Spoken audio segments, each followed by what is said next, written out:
Folks, welcome inside the Parisi Palace, high above 3773 East Broadway. This is the Jake Feinberg Show. Coming to you on Power Talk. Thank you so much for making us part of your day today. And over the last 11 years, primarily the first 6 to 7 years, I was interviewing my elders in music, guys that were actually willing to tell me the truth about things like leadership and love, overcoming adversity, and the lineage of all musics, and they helped me find my voice. And then through a series of really random events, or not so random, I started to connect with my peer group, and it's been cathartic because it gives me a lot of hope for the future that music not only will live on and be sustained, but that maybe there will be some kind of marketplace for these amazingly authentic, creative cats. I got a chance today to speak to somebody who kind of is in the middle of both of those. He came up when the old guard was all still around, when domestic touring circuits were still very hardy and lush, and there were actual record companies to a degree.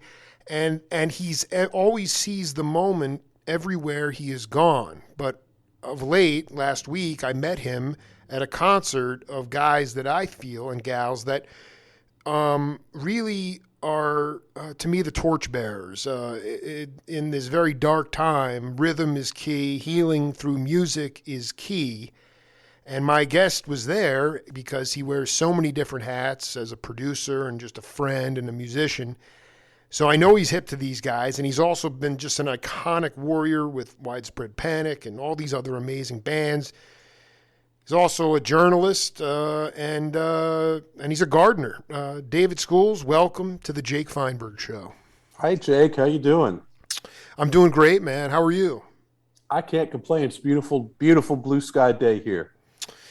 You know, I wanted to ask you about if you feel like, or when you discovered that music was an ordained path and not like a generated path. You weren't in it for the cars and the money and the fame. It was a sacred thing.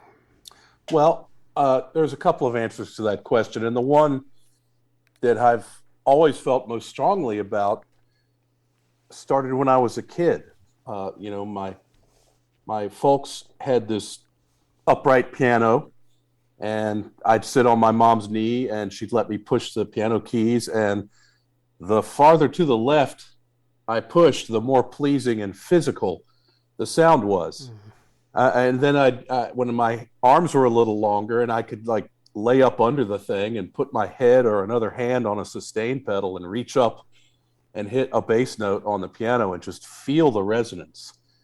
So it was like a physical thing from a way young age, and drums were very physical.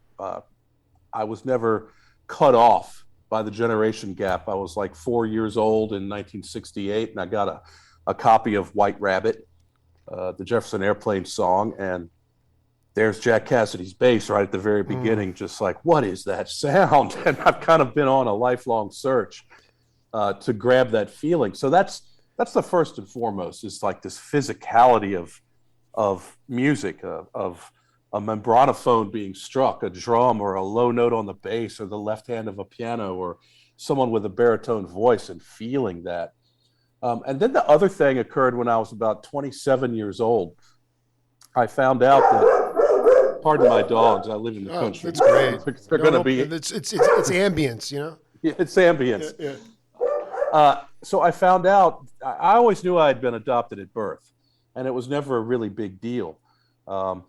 But my birth mother located me when I was living in Athens, Georgia. And it turns out that Johnny Mercer, the great American lyricist, was my sort of biological great uncle. Whoa. And that music was sort of, I was always, because of the adoption, when I thought about it, I always felt more, this is nurture over nature, like Absolutely. My adopted parents gave me opportunities, and they impressed upon me their values, and I went from there. But it turns out I have the exact same laugh as my father. I have the kind of a similar brow as my great uncle Johnny Mercer. So it made me begin to question, my is nurture more important than nature? And so that's like the two-sided coin of the answer for your question. Well, what did you determine with? I'm curious about this nurture over nature. I think that it's a combination. You know, It's a it's like balance, yeah. it's a balance. We're a product of the input we receive from the environment and from the people that are close to us, and perhaps even the way we receive that input filters through our genetic makeup. I'm no expert on anything but me, and I'm barely an expert on me.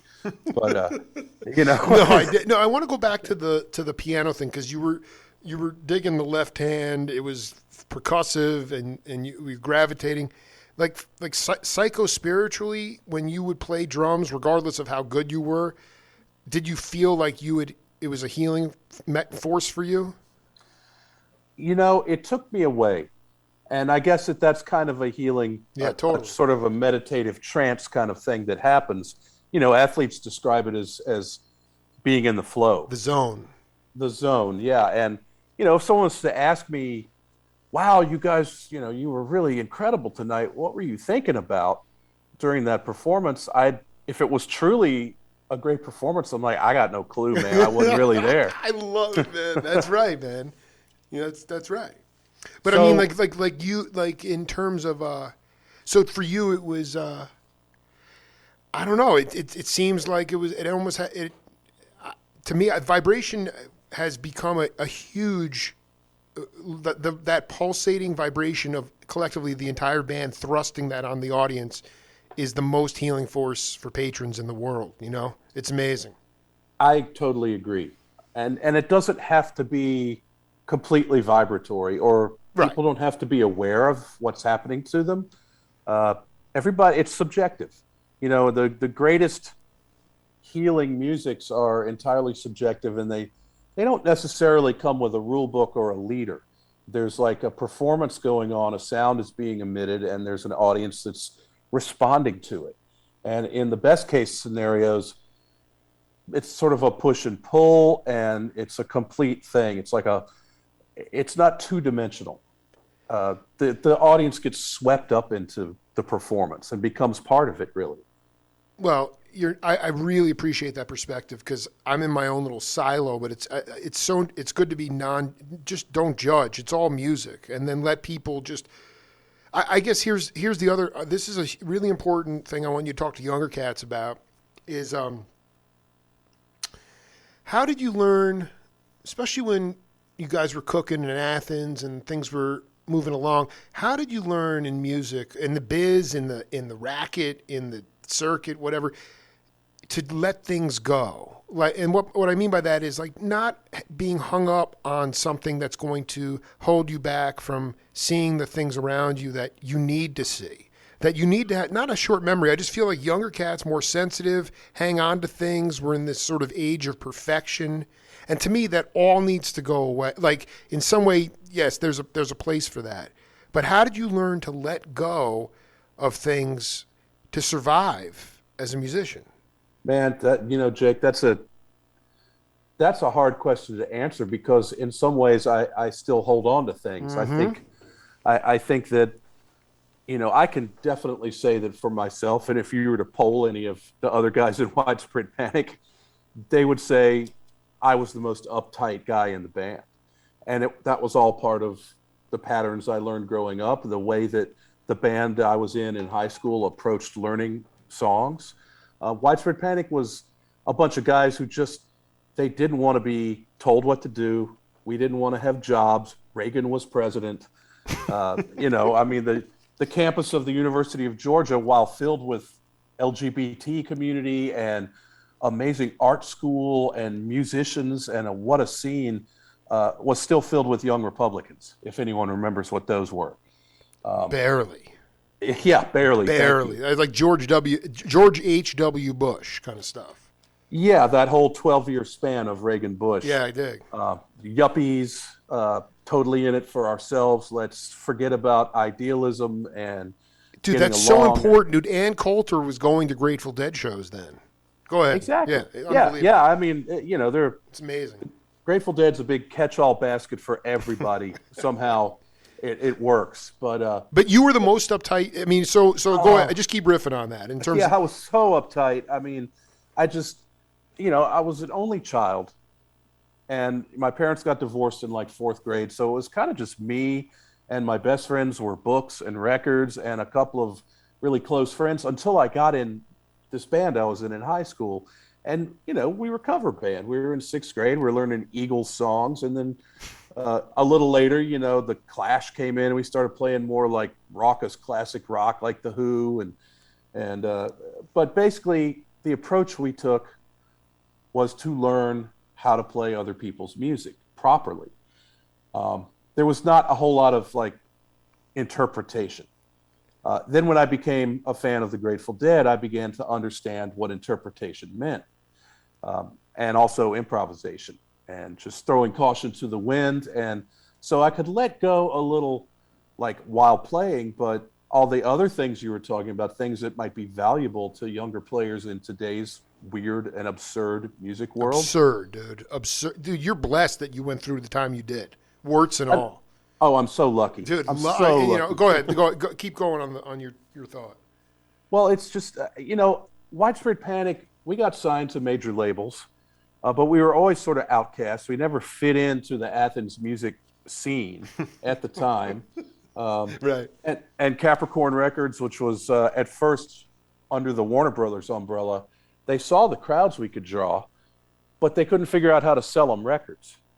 And early on, we also, when they're offering you big deals that are meant to sort of exploit you and use you up, Winterland was a big merchandising company, if anyone remembers. And we didn't like the quality of their stuff. So we kept the merchandising in-house, for better or for worse. Dig. And after enough major label sort of shenanigans, we just started our own record company. And finally I was like, well, finally we're going to truly be able to fuck ourselves because we have our own record label. So by virtue of just not fitting in and never like being formulaic as far as other people's idea of how they could leverage our business, we had to figure out how to DIY our own business model. And I think that all the changes that I've seen happen in the last 2 decades, everybody's got to DIY it. When I look at the independent labels that I work with, Curation Records, Brent Rademacher, God bless, Royal Potato Family, and Kevin Calabro, bless, Freak Out up in Seattle, they're all doing it the way that they want to. And Curation is a great example simply because of what they call themselves. The greatest jazz labels, the greatest indie labels were curated by somebody who loved music. Absolutely. And that was the first thing. So Brent is cherry picking music that he likes for Curation Records. Skylar Locatelli is curating music he likes for Freak Out. Kevin is curating music that he digs for Royal Potato. And it's just sort of, it's been reset. And a lot of people love to complain about the shape of the music business or the payout. But sorry, folks, just because you want to play music doesn't mean you get to earn a living. Just because you're an artist doesn't mean you get to make a living. You get to be on the outside, putting your heart and soul into what you create. So it's kind of gone back to the way it used to was. Pardon my southern. Used to was what was used to was? What years were those? Oh, I mean, there was a long span before the huge commodification of like FM radio changed a lot of things. Well, no, I mean we can get into that. I really. So I want to be clear. You guys cut your first album in '86, is that right? It was released in '89, but I think we probably spent most of '88 touring to pay for it and recording it. Well, no, because I want you to talk about that template, regardless of if you did it in house or not. Like I'm trying to figure out, like in today's world, there's no studio scene. Okay, so those gigs are gone.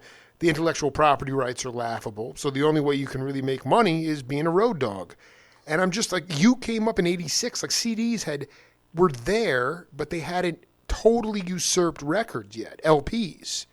Is there any kind of template that you can talk about how Widespread like you said, were you attached to a major label at that time? Because you said they were having a hard time getting the records into the hands of cats. That came later. The first thing we did was we started touring regionally. We had a couple of cars, and we just sort of spiraled outward from Athens, Georgia, Atlanta, Greenville, South Carolina, Macon, Georgia, Birmingham, Alabama. Any place that would have us, we'd play. Yeah, that tornado thing. You were rapping out. I love it. Yeah, that's right. Yeah. It's what Peter Buck from REM. It's the only piece of advice he ever gave us. Wow. Which was keep your appointments, which I interpreted as, get the gig and then show up and play the gig, whether it's in a pizza joint or a bowling alley or an actual performance space. Play your ass off, yeah. Play the gig and work. So we did that for a while, and we wrote some original music, and we went into a studio and recorded it, and we put it out on a 7-inch that we financed ourselves. I think we created a label, whatever that meant, and called it Space Baby. We had a song called Coconut and another song called Sleepy Monkey. And we figured because of the time limitations on a 45 RPM 7-inch that we were only getting to play about a third of the song as we saw it. So we called them images. So side A is Coconut Image. Wow. Side B is Sleepy or Monkey Image. And we did that, and we made about 500 copies of it and gave them away and probably sold a few. Got them played on a few radio stations. And then we just, we had a bunch of covers we played, not very well. And every time we wrote a new song, which indelibly sounded more like us than anything we could ever have also done, we'd kick a cover out of the repertoire. And after we had about 8 or 9 what we thought were pretty good songs, we went to John Keane, a local recording engineer and producer, and bit by bit put the album Space Wrangler together. We'd record about 3 songs, and then we'd have to go off on tour. I remember getting a cassette bounce of a couple songs we had recorded and leaving his studio at midnight to drive to some set of gigs, and so we could listen to what we had done. That's a really special feeling.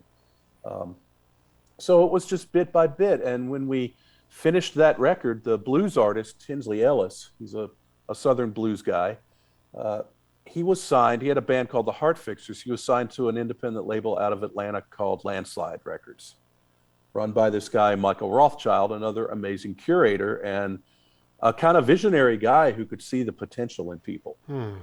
And also, obviously, take the pulse of their work ethic. Totally.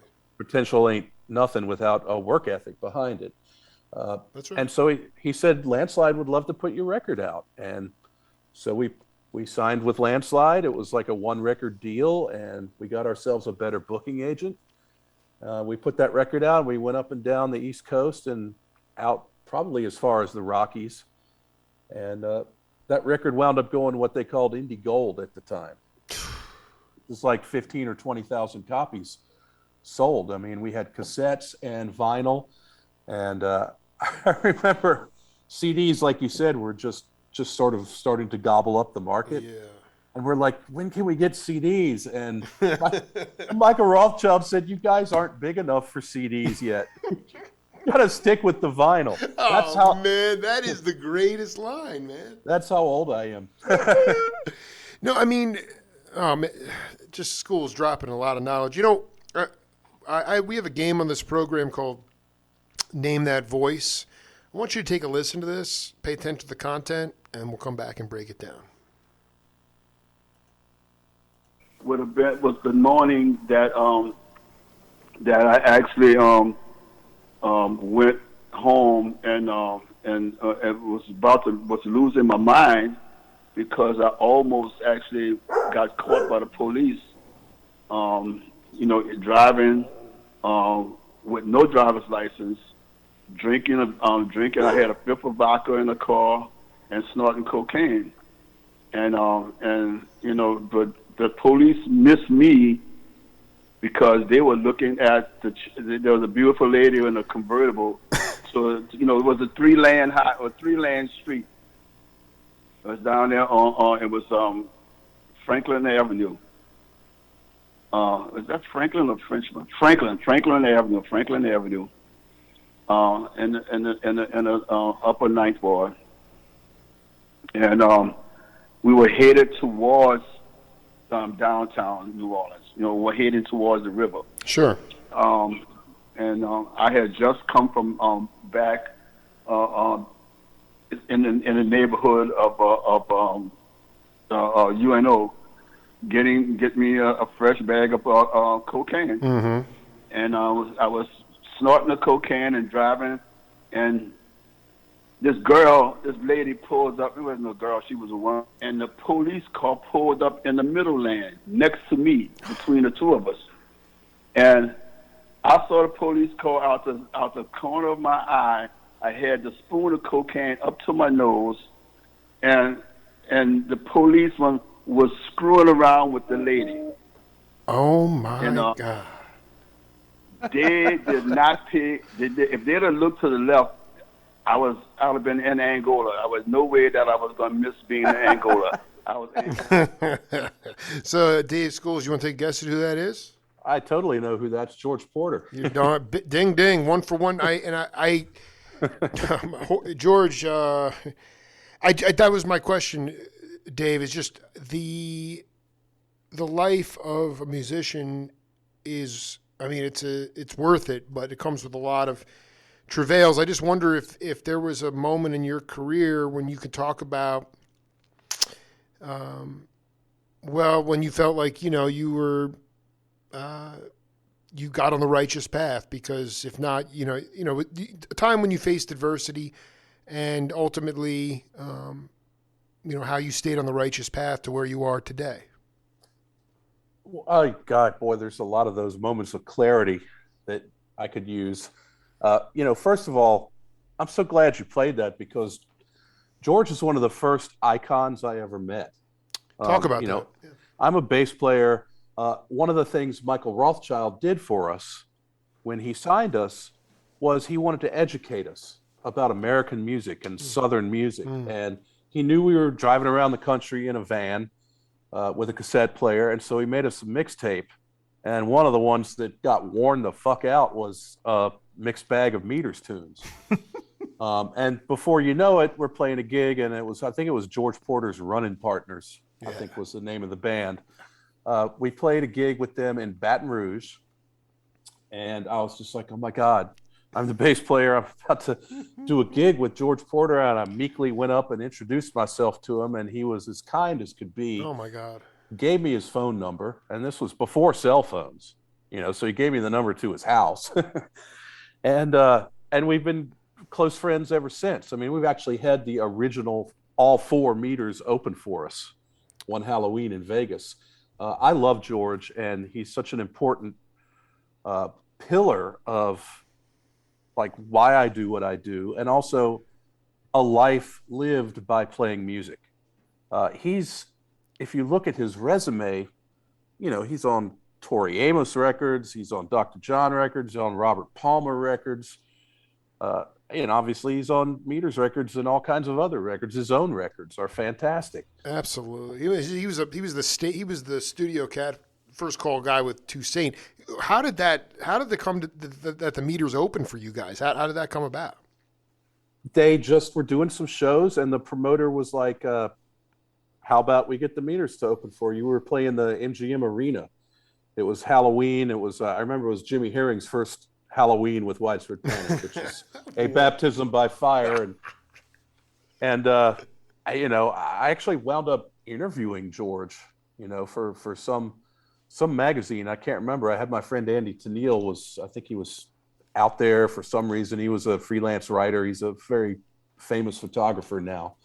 But he recorded it, and I don't know how arranged, but George is just the nicest guy, and we've had some heart-to-heart talks. His wife passed away a couple years ago. We've had some great talks about grieving and just living. So, living the life, knowing that this was the most important thing I could ever do for me. It's kind of selfish. It's like I was told by a lot of other people, you were born and bred to be a writer. And I'm like, pardon me, I enjoy playing music. Even though I'm uptight about it. I see you having a lot of fun, though. You're not that square, man. I mean, maybe, I don't know. I mean, Anyway, go ahead, man. I ran out of fucks to give, pretty much when I got sober. Right. And also the number of fucks one can give diminish as you age. I'll tell you that too. But it never means that I don't care. Something, and I want to talk about this because Please. I'm just going to shift it because I want to get some ahead. talk about Neil Casal involved. But a couple of years ago, before Neil took his life, I went through this really, really like just mopey period. And I couldn't find the energy or the bandwidth to care. It's like I go out there and I always play my best and I always listen my best and I always do the widespread panic thing to the best of my ability that night, each night. But all the other things I was doing and trying to produce and trying to help younger bands get their foot in the door, the side projects and things, I was just burned out, I guess, but I ceased to care. And I would talk to Neil about it. And because we had become really close through the beginning of the Hardworking Americans and the arc of that band, and became really good friends who would call each other late at night and text each other. And I just said, man, I'm so burned out, but I just don't care. I feel like just kind of giving up. And he said, you can't give up. The world needs what you have to offer. And that was kind of always his stock response, because I went into this place and it got really, really dark and really bad. And then I kind of popped out of it. And the only way I can describe the way I felt when I popped out of it was I cared more than ever, but I didn't care, if that makes any sense. And I ceased to like have this desperate, uptight energy about what I was doing. And I did some research, and somebody finally said, it sounds like you went through what's called the dark night of the soul. And I started looking into it, and I was like, okay, that could be it. It didn't seem to be, a spiritual thing, but the spiritual thing kind of came a little later, especially after Neil took his life, and I realized what a gift it is to be able to communicate through music, because it's not just playing music. It's not a game, although a lot of people make it a game. It's important. It's a gift. It's a form of spiritual communication that artists that are individuals put out into the universe. When a band or a group of people do it together, there's a whole nother level of grace that occurs.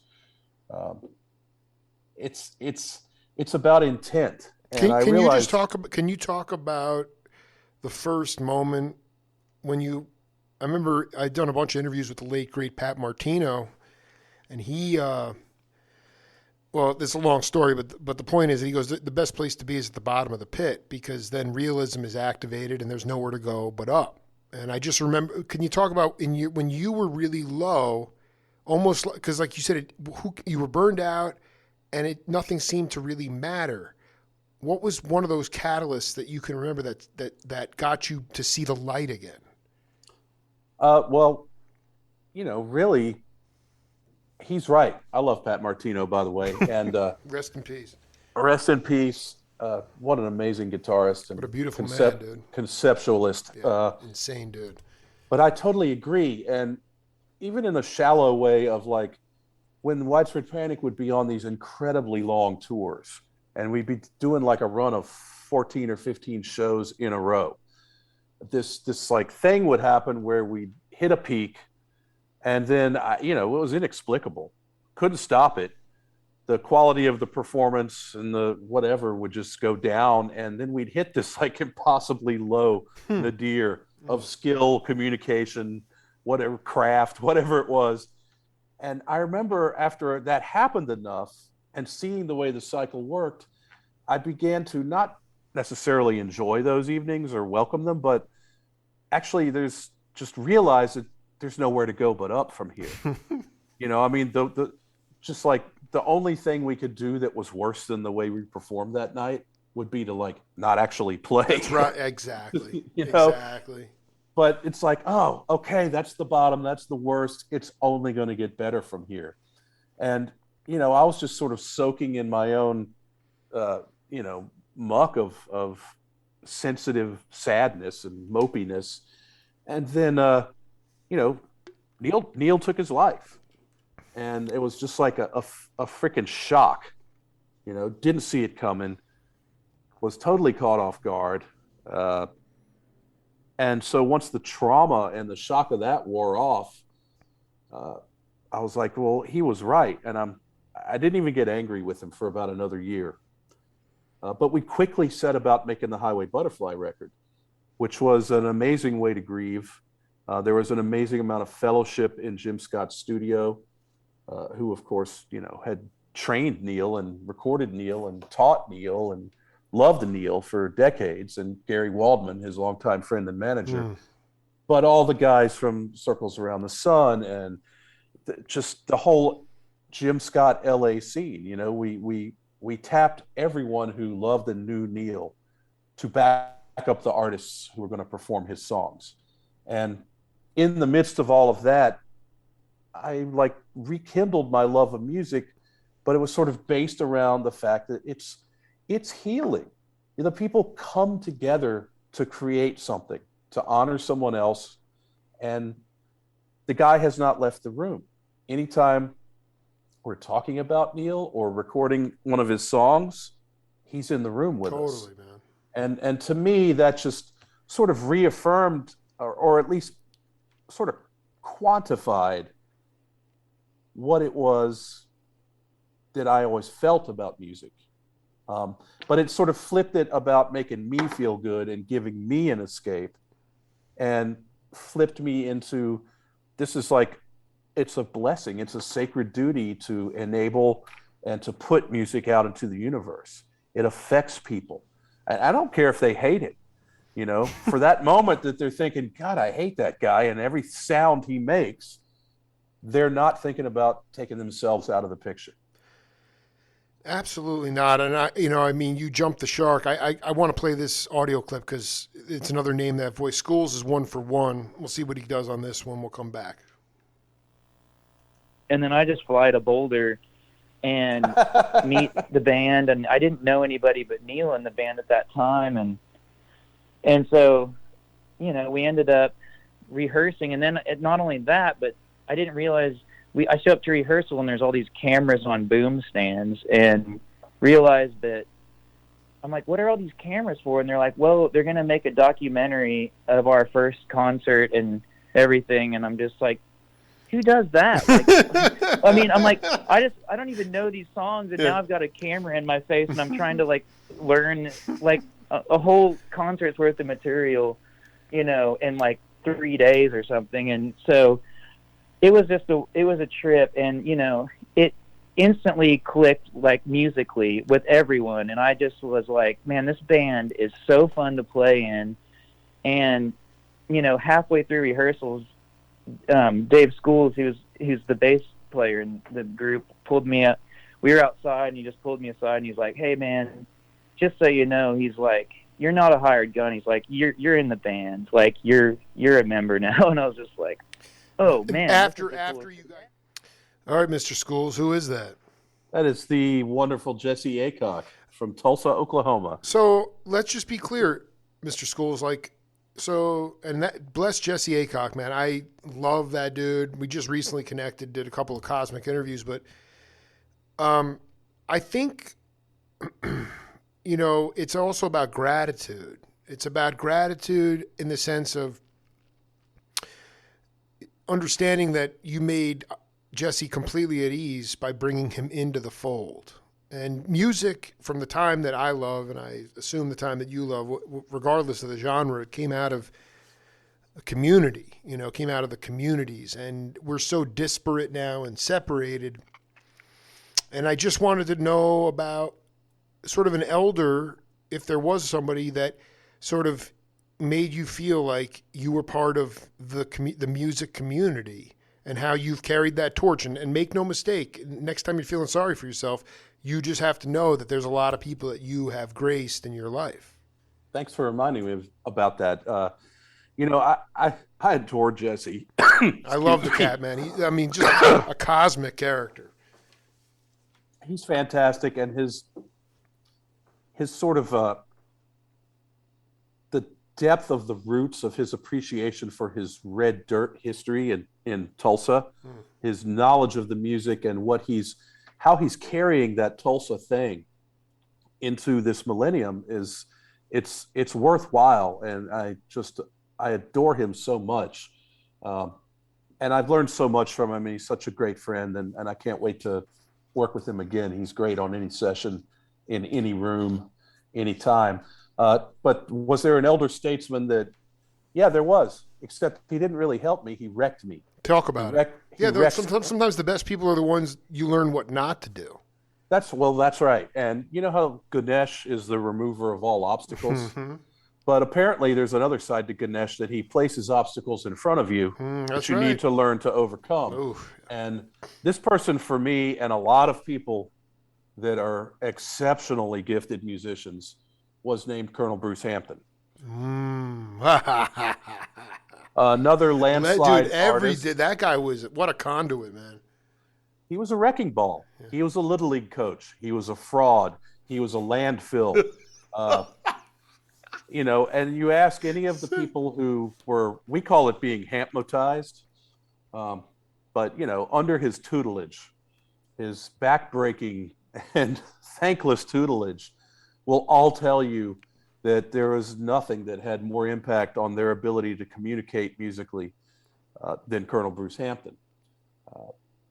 We were lucky enough to, in fact, I told you Michael Rothschild said we weren't big enough for CDs. Right. Well, a few months after he said that to us, we were playing a gig at this college in Atlanta called Agnes Scott.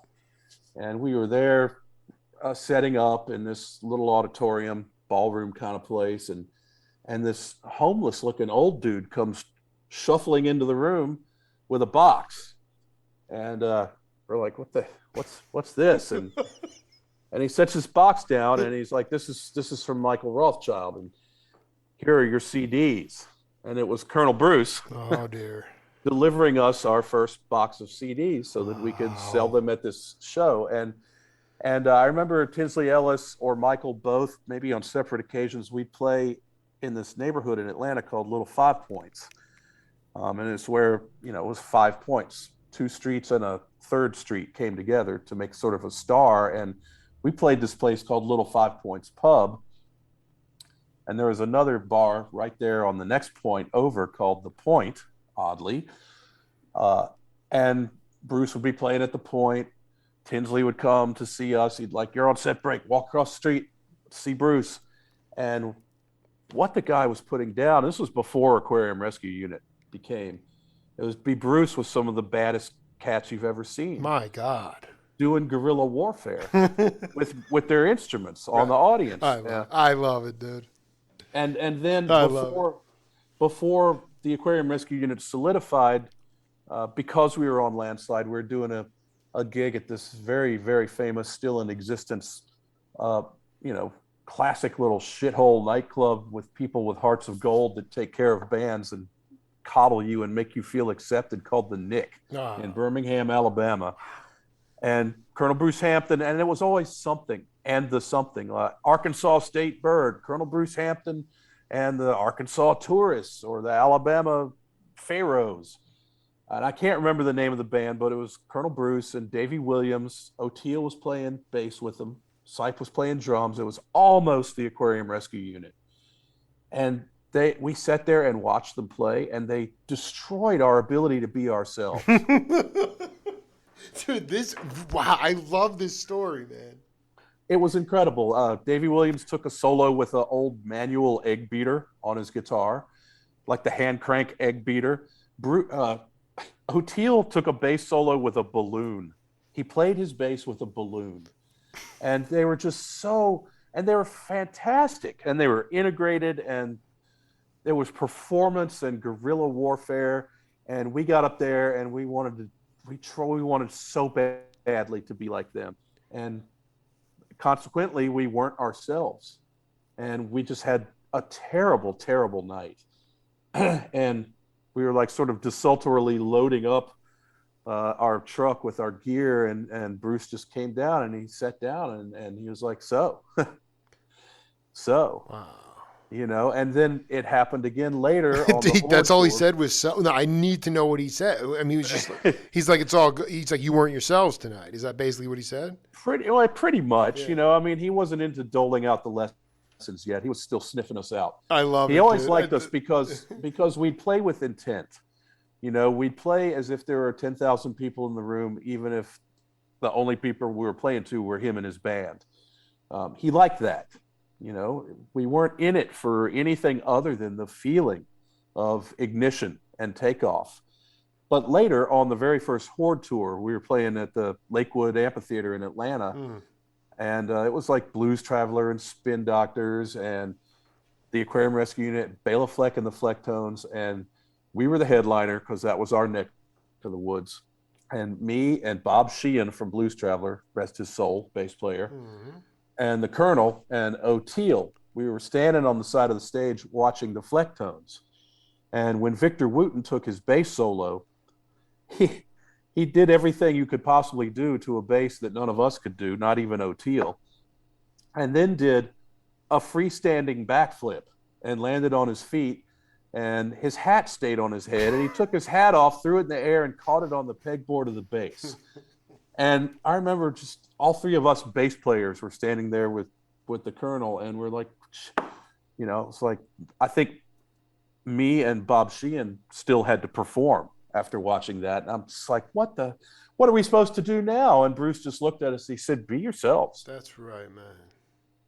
And that was the most important lesson, be yourselves. What a great fucking story. There's a million of them when it comes to this guy. There's a documentary called Basically Frightened that you can get. I think you can probably get it where you get DVDs and things. I doubt it's streaming. It's probably not on YouTube. The trailers are. But it's just amazing footage and stories. Bruce Hampton was Dwayne Allman's favorite guitar player. And he literally just would destroy the guitar every time he took a solo. Schools, I want to ask you something. Like Tinsley, for instance, like I'm looking at like all I see out there, people that are like Journey and Steve Miller and Tower of Power. And, I love some of all these cats. More power to them. They want to play. But it's like we're living in this time of a known quantity if you're going to go on tour. I'm talking about like post-pandemic. And I have to assume that some cast that already had an established touring circuit gave you guys some heightened exposure. And I look at guys like Coford and, the list goes on and on. Horn's doing his thing. But, all these guys that are playing in cover bands or local bands, how can they get attached to something larger than themselves? Is that a pipe dream? To me, like the only thing that people only care about the bottom line now. The idea of saying, you need to be exposed to something new. Did Widespread get a break with a bigger name that said, hey, you know what? Yeah, they don't have huge unit sales, but you know what? You're going to dig them. And it gave you more of an audience. We did.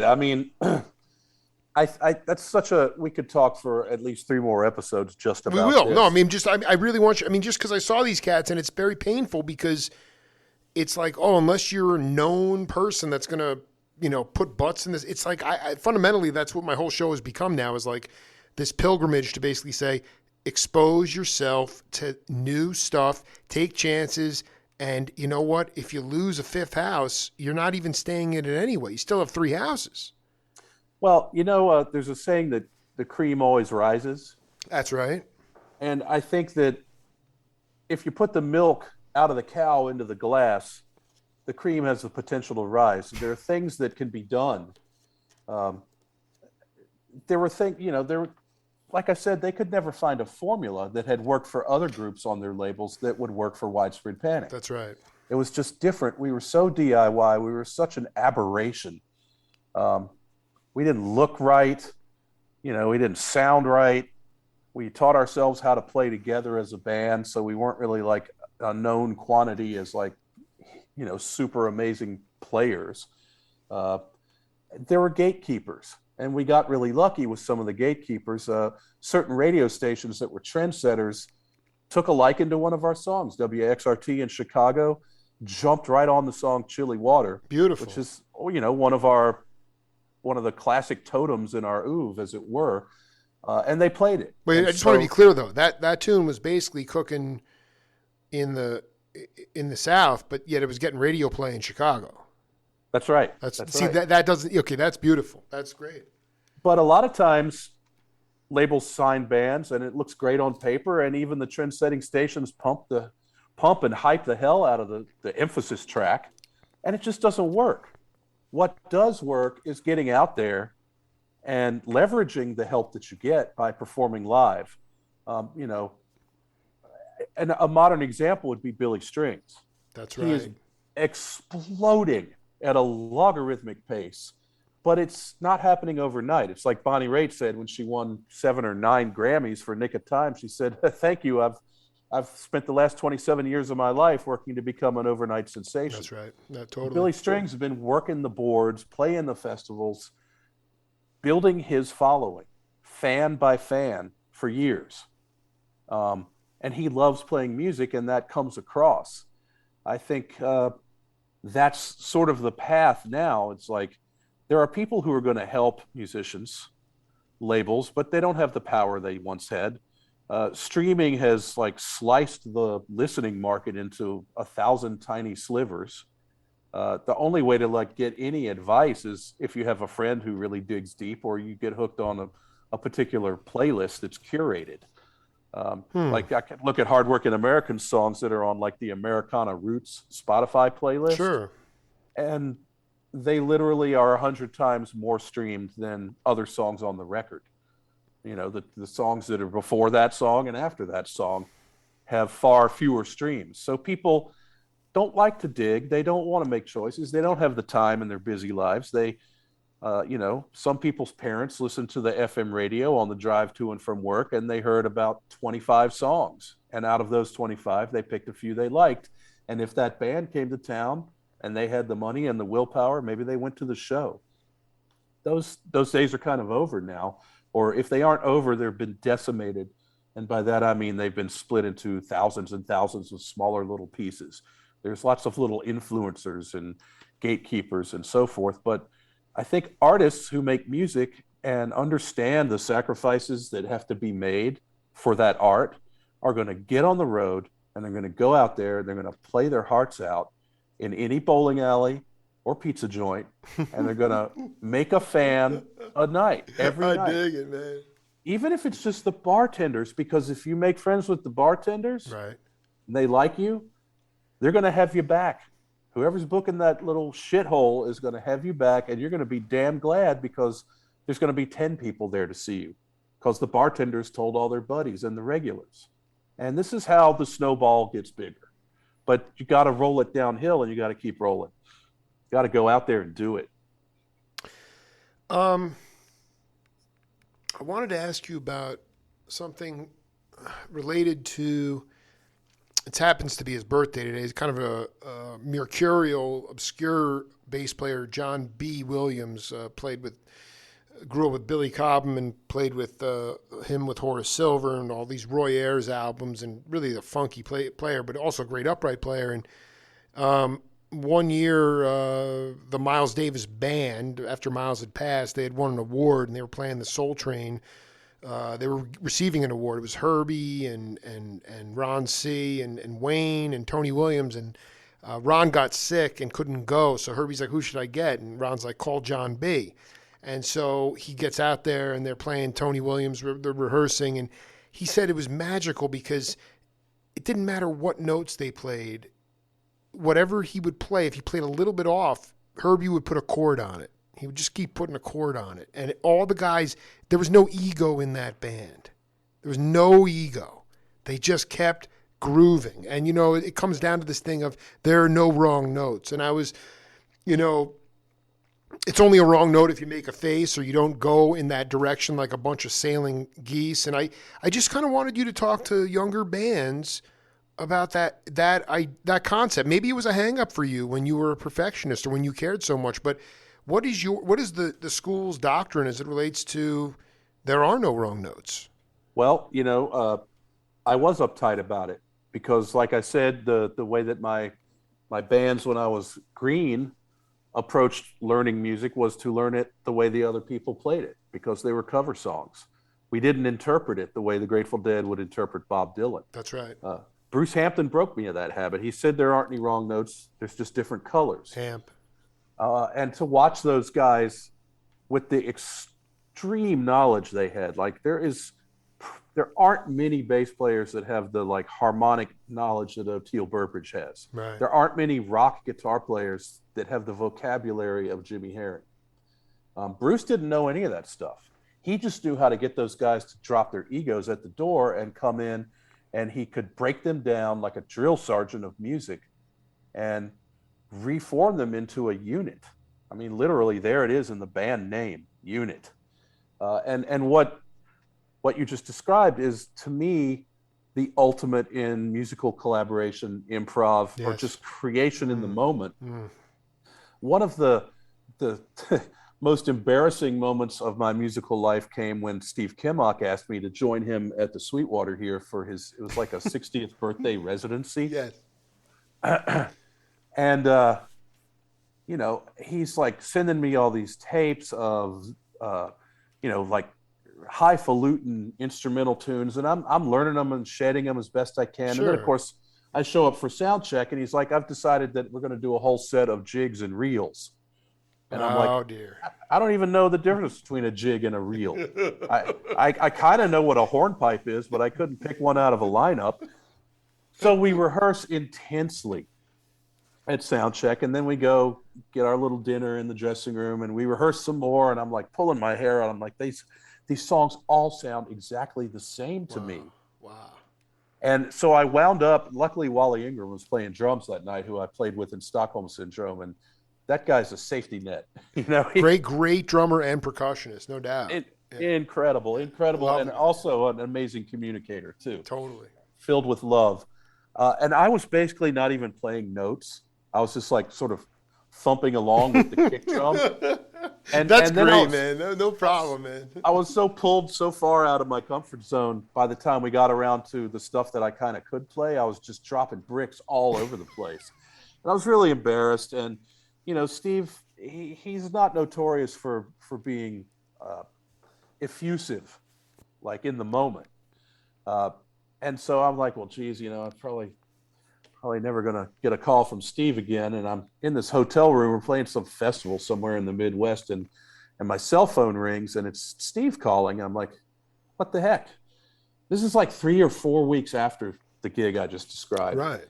And he just goes, I said, Steve, what's up? And he goes, I just wanted to call and let you know how much it tickles me to play with you. I really enjoy playing with you. And I was just like, are you serious? I just literally was like a truck full of cinder blocks careening all over the stage, just dropping them on everyone's feet and ears. Maybe it felt good, though. Well, here's the thing about musicians like Steve and Oteil and Jimmy Herring and the guys you were describing, Tony Williams, Miles Davis Band, Herbie, their musical knowledge is so great, and the people that they tend to play with have such a similarly great musical knowledge that there's a rule book. Now, the only thing that can't be predicted when you know the rule book that well is chaos. And so these guys have amazing chops and amazing ears, and they listen. And so when someone plays a wrong note, it's not a wrong note to them, it's an opportunity. And they get to break the rules. I love it. Most of the time, the people they play with are adhering to a rule book. And they're like, okay, we're all really good and we can solo and we're all counting to 32 and everything's awesome. But, there's something different. It thrills me. I get to use my knowledge in a new way. It's a challenge. It's an opportunity. And that is what Steve Kimmock taught me. It's not an excuse for playing wrong notes, but it's like, wow, now there is a musician's musician, because he can take something like that and make something musical out of it. And I'm still hung up thinking about, I don't even know what the hell I'm doing. And he's already 4 steps ahead of me, blazing a new musical trail in the moment. It's fantastic. I mean, it's the equivalent of a broken play in football. A great player takes over and makes something out of nothing. That's right. Yeah. An intercepted pass, or there's no playbook at that point or whatever. There's just an improv. I mean, so would you say that did you ever have any? Did you ever play the upright bass? No, I tried for a little while. I had sort of a miniature one that Ampeg made, and I'd break it out for some really slow, easy, like a quiet encore song. But I'm such an electric bass player that my hand just hurt playing that thing. I mean, it's a beast. No, and I only say that because I really, when you look back or even try to stay in the moment, it's just the idea of, the idea of practicing or even going into a situation. Like, talk about your concept of practice, because a lot of people practice their ass off, quote unquote, but they're basically practicing scales or things they know. And I'm not saying that, I don't want to bring Bill Evans or Sonny Rollins into the conversation, but if you listen to those cats, they're definitely not, they're playing stuff beyond what they know. And I just kind of wanted you to talk about what you think is an invigorating practice form, considering we're still in this sort of this separation time, and just maybe over time how you learned. Like I talked to, I don't know, there's certain cats that, they get their chops down and they don't necessarily practice. Chet Baker, he never practiced. Obviously he had a gift and was also a junkie, but I think after a while, like, I just kind of wanted you to talk about your concept of, to use the Allen Iverson, we're talking about practice, but what does that mean to Dave Schools? Well, for me, I'm one of those guys that doesn't really practice a lot. I knew that, dude. Practice for me is preparation. If there's songs I have to learn, then I'm going to sit at home and I'm going to practice them so that I know them. And if someone wants to change the key, that's fine. I did my prep work. For me, as a bass player for Widespread Panic, or after a certain degree, Hardworking Americans, practice happens on stage. And it's odd, I made a career out of, we charge people money to watch us rehearse on stage. But that's what improv is. It's like you're rehearsing your ability to listen and respond and have a musical conversation. Did you practice for this conversation we're having, Jake? No. You got your questions together, and I prepared. I found the Zoom link and pressed the button. But that's it. I really love when people who have a certain degree of control over their instrument get together and just play. We're not talking about like Wayne Krantz and Keith Carlock and Tim Lafebe style of just getting together and playing, but just playing, or we'll play a cover song, or let's see what happens if we jam in A minor with this groove. That's what I live for. If I had to play a Widespread Panic song the same way twice for 30 years, I would have lost my mind about 28 years ago, I think. Oh man, this is, talk about your influences. Let's just throw out some names like, or actually, are some of your biggest influences not bass players? Oh yeah. I love drummers. Yeah. Talk about who you got off on, especially like when you were really, cooking.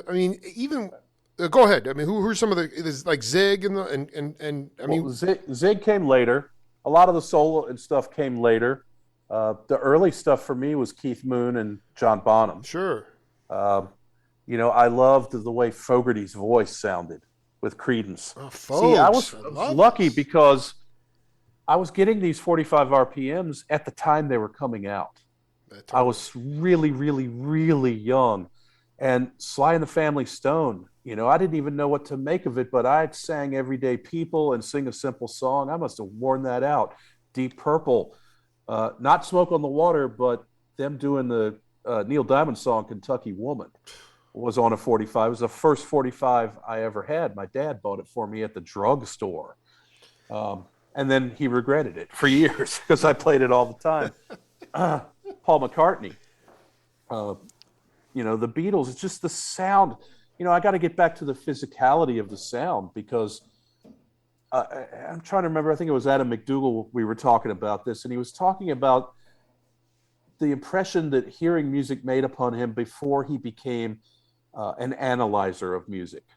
And that really struck me. I thought that was a really, really important way of putting it. And it made me reflect back, and I'm thinking about it right now while I'm talking to you. Before I tried to figure out how those sounds were made, I just enjoyed them. They struck me a certain way. I didn't know how they were made. You know, the first time I heard, I don't know, Low Spark of High Heeled Boys by Traffic, I didn't know what the time signature was. You know, when I heard Jesus Just Left Chicago, I wasn't analyzing the edit point between Waiting on the Bus when it flips into Jesus. I didn't realize someone sliced a 2-inch tape with a razor blade to make that transition. I just thought it was cool. It made an impression on me. You were a fan at that point. I was a fan. And a student of music at that. You weren't an analyst. You weren't at that level yet. Exactly. And so that's some deep shit to get past those lenses and filters. Right. And maybe it only happens when we're children and we haven't been indoctrinated into trying to figure so much stuff out. I mean, can you talk about, was there, we talked about this before, but were there enclaves? Were you, with Widespread, was there situations where all of a sudden you'd wind up in a certain part of the country and you were popular and you were getting radio play, but you never even knew you were getting radio play there? Oh, sure. That is so magical. That was so prevalent. Charlie Musselwhite never would have left Chicago except somebody called him in Oakland and like, yo, the pirate radio stations are playing your music. And next thing you know, him and Harvey Mandel went out to the Bay. So talk about that. That to me is why that's the addictive quality and the magic of being in a band. Well, yeah, I totally get that. And so I mentioned like WXRT, and I think K-Fog played us out here in San Francisco, but more so than the radio airplay, we got to thank the Grateful Dead for the profuse and prolific tape trading world. This was before people had CD burners, but everybody had a cassette player that you could record whatever on. And so because the Grateful Dead and tape trading was such a big deal with that, and also just all kinds of underground music, punk bands, you'd get those little yellow padded mailing envelopes from your friends and be like, what is in this? It Absolutely. Might be a videotape, or it could be a live tape. And so imagine our surprise when we got all the way to California for our first gig in San Francisco, and people knew our original music and we hadn't even put a record out yet. It was because of the tape trading grapevine. Wow. And wow. That made a huge difference. And obviously now it's just like, I mean, you can upload anything. It's called full interconnection now. Full interconnection. Yeah. Before it's also called the tyranny of choice. Absolutely. How do you sort through all this shit? Well, no, and also schools, let's be clear, we're saturated in mediocrity. That's part of the problem. Well, that's what happens when 60,000 songs are added to Spotify a day. Where's the mystery? How do you even sort through and find something that's worth hearing a second time? Who's got the time for all this shit? So, yeah, I have gratitude, and I think I have some experience to share with young artists, and I really enjoy that. It's great to tell these stories. Some of them are freaking hilarious. And there will be a book someday, hopefully. Well, I mean, I'm going to help you write it. I mean, I need to ask you about the Barbecue Killers. Art punk band. Are there tapes of this band? Innovative art punk band. I need tapes of this stuff. I don't know if there's any live recordings. They have a couple of live tracks on the soundtrack to Athens, Georgia, Inside Out, which was a film that was made featuring a lot of Athens bands at the time. So hip. REM was on it, Love Tractor, Time Toy, Pylon. What an amazing scene and what an amazing town. But I do have history with the Barbecue Killers because when I was a freshman, I lived in a dorm that was part of the Reed dormitory complex. And I met a lot of people, as one does when they're young and in college. And some of the cooler people I met were friends of my roommates from Atlanta. a woman named Laura Carter, a guy named David Judd, a drummer named Arthur Johnson, and they were jamming. And I'd play bass until David Judd showed up whenever he did, and then eventually they formed the Barbecue Killers, and David was the bass player, and I'd help him tune his Travis Bean bass. And I just remember being so damn jealous because they had a band, Right. you know, but I found my Love it, band. dude. I found my band eventually, and we got our act together. And in fact, the two bands were so diametrically opposed, values-wise and sound-wise and everything. We actually, Laura Carter and I sat there smoking weed one night after a house party, which Athens had the best band house parties. And we're like, you know, we could probably use this like scene hatred to our advantage, you know? And so it became like, you know, we'd talk smack about each other, but at the end of the night, we're back in the back room smoking pot together. I And love it, man. It wasn't about safe spaces. People, you know, they weren't taking themselves that seriously, and it made you guys tighter. yeah, I mean, this town is very small. The scene is even smaller, and yeah, it's judgmental. There are certain jackasses that, you know, just they're haters, and it's very easy to be judgmental and almost kind of hip to be like, yeah, I don't like what that band you're doing right now is doing, but it's okay because you're in 6 other bands, and I like what 4 of those guys are doing. Because everybody could work at a burrito joint and have a boss that would cut them loose for a couple of weeks to go tour and lose their ass and make history and come back and get back to making tacos and burritos again. So that's the kind of town it was. It's pretty amazing. I love this stuff, man. D Schools, I mean, just one final question for you, man, before in set 1, because we got to do set 2, but I just wanted to ask you about, you know, your concept of love and how we can all bring love to the world now in our own world. We can't change anything on the macro level, and I think a lot of people get these existential things and get all worked up about it. But what I've learned over time as a journalist, doing thousands of interviews, publishing 4 books, being able to connect with what I consider to be very shaman-type musicians, is that we can affect positive change in our world. So what is your concept of love, and how can cats open their hearts and bring love to the world? Well, my concept of love is of an ever-changing, never-ending onion, in that you look at an onion, you're like, that's love. And then you pull the papery skin off. I love this. And okay, pull some more layers off, and it gets sweeter as you get closer. But you never get to the end of it, you know, because in my world, I want to continue to learn. And learning about love is important to me because, like I said, I was an only child, kind of a latchkey kid, no siblings. Love is tough. Vulnerability is tough. Intimacy is tough for me. And that's just me speaking. But I've found that I love music and that I love playing music. And when I see people smiling because of the music I'm playing, that is a form of putting love out into the universe at a sort of a micro level. What is that saying? Think locally and act globally. That's right. I never knew what that meant until a few, recently. Yeah, I mean, it means there's probably more power in voting for your city council members that affects you than it is in voting for the president, really. But as far as musicians go, and like you mentioned Alex Koford, I love Alex Koford. Yeah. To me, he is one of the most naturally gifted human beings I've ever met when it comes to music. And he loves so hard. His heart is so huge that I want to help him get that out there through his music. And he writes sad songs. He writes melancholy music because that's how he refracts his feelings and his truth into the world. But some of my favorite music that makes me feel the best is melancholy or the blues. Absolutely. Singing, oh my God. Singing in the most guttural fashion that could ever be imagined about how some woman did him wrong. It makes me feel great when I'm in love, and it makes me feel heard when I'm heartbroken.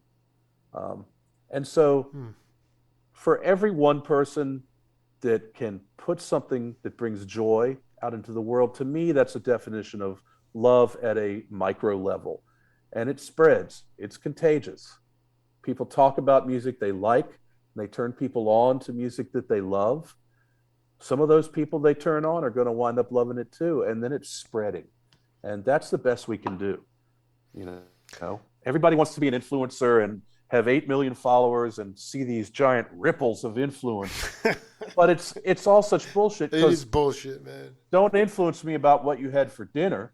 Influence me about how you felt when you got out of bed this morning. That means something to me. Schools, let's cook again really soon, man. You're on fire, man. And honestly, I really applaud you. I guess maybe the only thing I wanted to ask you is, like, you guys played 40 dates as widespread, and it would start to really crash and burn after a while. Is that right? You play about 40 dates? 14, 15 before we'd get a day off. You know, we'd be out on some, like 12-week tour, and there'd just be an incredibly long run of gigs of one-nighters in a row. And we'd have that cycle where we'd have high moments, high nights, great nights, and then start to like just aim towards the floor, and then it would hit the floor, and then hooray, there's nowhere to go but up. Yeah, no, I always wondered. I'm like, right? Because my favorite period of the Grateful Dead is like the early 80s, and they did these like 2-week runs, and by the end they were just boiling hot, and then it would be over. And now I know why, because after that first 14, you hit that peak, and then you get into that crash mode. Well, that's when I saw the majority of my Grateful Dead shows. Did you go to Richmond '84, by the way? I grew up in Richmond, so I was at all the Richmond shows. Dude, I that's so brilliant, dude. Can you talk about the vibe?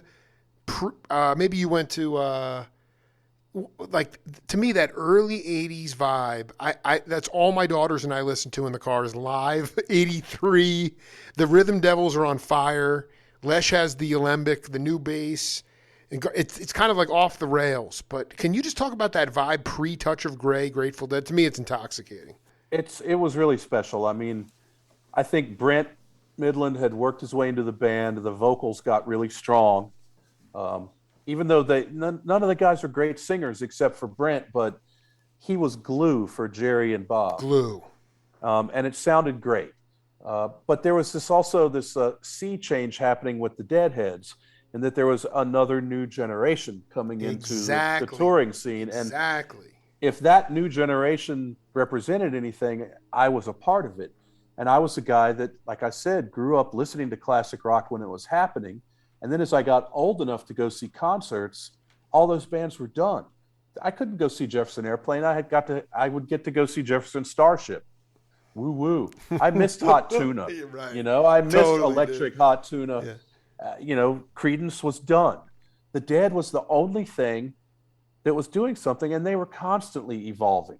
Every tour they'd have different gear, and I remember when the Moving Lights came around in like 1984 or 83, and they're playing Truckin', and they do that line where sometimes the light's all shining on me, right, and it was fly all over the place. Yeah, they blow up the band, and then other times I can barely see, and they dark the stage, and Candace moved those lights out and lit up the arena, and the crowd was like, "Whoa, what the fuck!" Wow. So technology and the ability to reproduce music was hitting a really fast stride, and the guys in the band, being scientists, always embraced the newest stuff that they could use to make their music better or continue to evolve it. I loved it. It was, in addition to the scene, I was really there for the music. The scene didn't intrigue me all that much. There was sort of a social observer part of me that I remember I was on the rail for some show at Hampton, and me and my buddy were walking back, and at set break, we were talking about how great that set was. And this older guy's like, "You think that set was great? You should have seen him in '78." Oh, man. And then we're like arguing with that guy. And this taper like finishes, switching his deck out or whatever. And he sort of peers around the mic stand. He goes, "Yeah, you should have seen him in '73." It's just like, it's stacked up. And some people would say, and that over time, I mean, through the years, they got better as musicians. You know, I mean, I think that there's some. This is the final. This is the final question. So I'm at the bar with Dave Margan, who is the bass player from Santana, played with Billy and Go Ahead, nasty bass player. I saw him play with Santana in Richmond. Okay. He took a solo that took my nuts off. Right. No, I mean, Miles Davis came up to him in the late 70s and said, "You're a bad MFer, dude." I mean, he like that. I mean, and he's just a very cool cat, and we're very good friends. And he just looked at me and goes, "Phil Lesh, man, no, man." Like, and again, I'm putting this all aside, like, as far as like free art, improv, solo bass player, I love Phil. How come musicians have a hard time with Phil Lesh's playing? Because Phil is not really playing a bass. He's not, okay. He's playing like, Jimmy Herring says Phil is the most harmonically advanced musician he's ever encountered. Phil's classically trained. Right. And the thing that happened with the Dead, and I'd love to talk more about No, we this, need to spend a whole short. hour on this, but I'm obsessed with his art, like his for whatever reason, I'm getting off on it, but I mean, I talked to Dave Margan and he's like, "No, dude." Well, you know, T. Lavitz was our keyboard player back in 1991, and he actually went and tried out for Brent's seat when Brent passed away, and he came back to Alabama where we were working on a new record. He said, "Those guys can't play funk to save their lives." Oh, man. Phil, what the hell is he doing? But here's the thing. Yeah. The Dead formed at a time, Garcia was a banjo player. Sure. He's playing banjo. Weir is like McCoy Tyner's left hand. He's just trying to fit it anywhere he could. Phil is taking up all this space, but Phil begins to make sense if you double speed and listen to his playing. It almost sounds like French horn charts. But the point is, they were able to turn the preconceived roles of all their instruments on the head. And they got away with it because the kids, everything was being turned on its head. There was a generation gap. There was a Vietnam War. There was a cultural revolution. There was a drug revolution happening.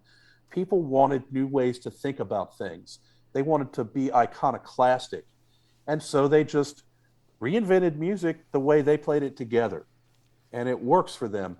But I got no clue. I can't play Phil. That's why you'll hardly ever see me playing Grateful Dead music, unless I'm playing with Billy or Bobby or Mickey.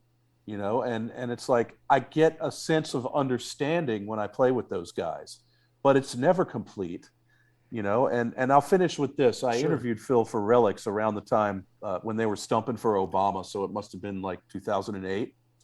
And I asked Phil, what does he do to prepare to like play Grateful Dead music? And he said this thing about that the venues are cathedrals. They're places of ritual and worship. And he said his preparation basically consists of take me, God, and use me. I'm your musical tool. And I thought that was just astounding. Dude. So he takes the knowledge that he has and that he's got stored up and the sum total of all of his experience in playing, making Grateful Dead music, and asks for a chance to be transported or transportative or be a transporter of people and their experience on a nightly basis. And that blew my mind. He's truly a genius, and none of those guys should have ever succeeded in the Grateful Dead. And yet somehow they're probably going to be the most successful band of all time. Dave Schools, such an honor to hear you, man. We'll do it again, bro. Jake, thank you for having me. It's been an enlightening conversation. Thanks for the voice tests. Dude, we'll do it again, man. Honestly, dude, I'm my consciousness is, I'm expanded because of you. Thank you. That's Bruce. That's Bruce Hampton. No, Hamp, dude. Thank you. Yeah, Bruce Hampton, baby. All right, man. I'll talk to you soon. All right, Jake. Be good. Be cool. Bye. Bye.